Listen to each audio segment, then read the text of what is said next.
Hey friends, if you wish to remove page numbers in Microsoft Word, then please watch this video. I will guide you through the procedure. First of all, how do we add page numbers?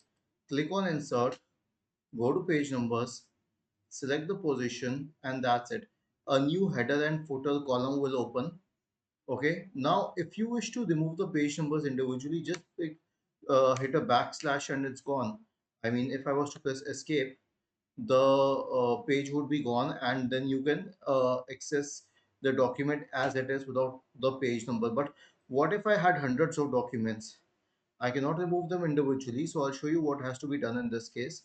Go to page number and then select the page number, and in the header and footer tab, I mean, you can be on any tab, but this tab will be apparent here, and if not, just click on the header section, click on page numbers and remove page numbers. Was this helpful? If yes, then please subscribe to the channel. If not, then let us know in the comment section of the video on how we could help you further. Thank you for watching this video and have a nice day.